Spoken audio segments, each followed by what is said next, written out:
You see, there's a common denominator between us. And that is Jesus Christ. He said that if I don't go, he won't come. Nevertheless, I tell you the truth. It is expedient for you that I go away. John chapter 16 verse 7. It is expedient, this is simple English. It is expedient for you, it's better for you that I go away. For if I go not away, the Comforter will not come unto you. But if I go, I will send him. He's not talking about himself.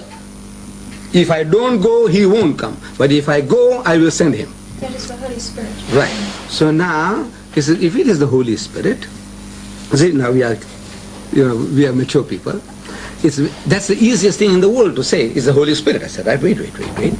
He's telling you that if I don't go, he won't come. But if I go, I will send him. So that means the Holy Spirit was not there with him. This Comforter was not there with him. If it is the Holy Spirit, then it doesn't make sense, because in the book of Luke, first chapter, verse 41, it tells us that Elizabeth had the Holy Ghost, the Holy Spirit, before Jesus was born. Did she? Luke. If you want me to get the Bible, open it and read it. Luke chapter 1 verse 41 says, and Elizabeth had the Holy Ghost. Then it says, and John the Baptist had the Holy Ghost from his mother's womb. Did he? That's what your book says. He had what it means, I don't understand. But it says, and John the Baptist had the Holy Ghost from his mother's womb. Then it tells us that this Holy Ghost was helping Jesus in his ministry, was helping the disciples. Because when they went out on the mission of preaching and healing, I'm asking with whose help? If not the help of the Holy Ghost. When they did the miracles, the disciples. And they preached, the disciples, with whose help? Then before Jesus parted, he said, receive ye the Holy Ghost.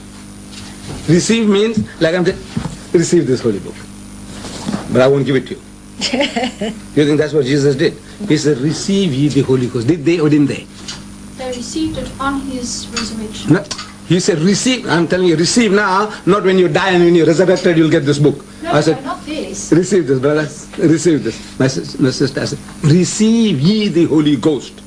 Did Elizabeth have the Holy Ghost? The Holy Ghost came upon her. Right, so she had it. Right?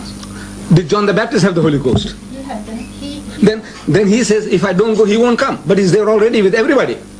Everybody seems to have got the Holy Ghost, and you say, no. He said, he's going to say, afterwards. What do you mean afterwards? Elizabeth had it, John the Baptist had it, the disciples of Jesus had it, and Jesus said, receive. Then he said, when he, the Spirit of truth, is come, he will guide you into all truth. All your problems he's going to solve. So 2,000 years have gone, and I'm asking all the people who claim to have the Holy Spirit, the Holy Ghost. Every church says it. Jehovah's Witnesses said they got it. Seventh-day Adventists, they say got it. And the Lutherans, the Roman Catholics, the Dutch Reformed churches, everybody say he's got the Holy Ghost. Unless they're all lying. They all say they got it. So I'm asking them, this Holy Ghost in 2,000 years, what did he tell you about problem of racism? Which Jesus already didn't tell you. Give me. I want only one. He said, I have yet many. Many in English means more than one. And he'll guide you into all truth. All means more than one. I take it. I just want one new thing that the Holy Ghost told any Christian church in 2,000 years, which Jesus already didn't tell you in so many different words. One. In John, first episode of John, chapter 4, verse 1, verse 3 says, it says, beloved, believe not every spirit, but try the spirits with the care of God. For many false prophets have gone out into the world. You remember that? Right. The false prophet is a false spirit, true prophet is a true spirit. This word spirit is used synonymous here for a prophet. Beloved, believe not every spirit, but try the spirits whether they are of God. For many false prophets have gone out into the world. How do you know a false prophet? He's got a false spirit. True prophet, he's got a true spirit. But how are we to know? He said, the spirit that confesseth that Jesus is the Christ is of God. You read that? The spirit that confesseth that, look, he said that Jesus is the true Messiah, Christ, the Messiah, is of God. You remember reading that? Right. So I said, now look, this is, your book is giving you a test to apply. But people are terrified. I'm telling you, look, this is what he said.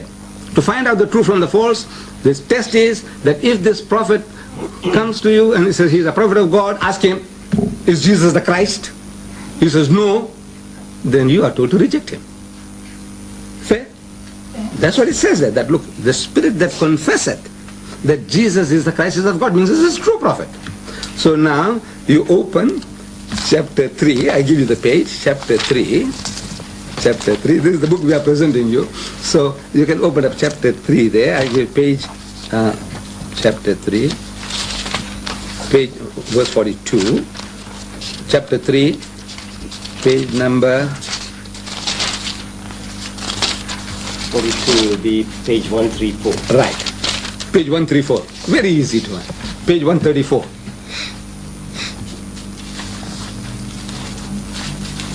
Page 134. Got it, ma'am? I'm looking at verse 45 now.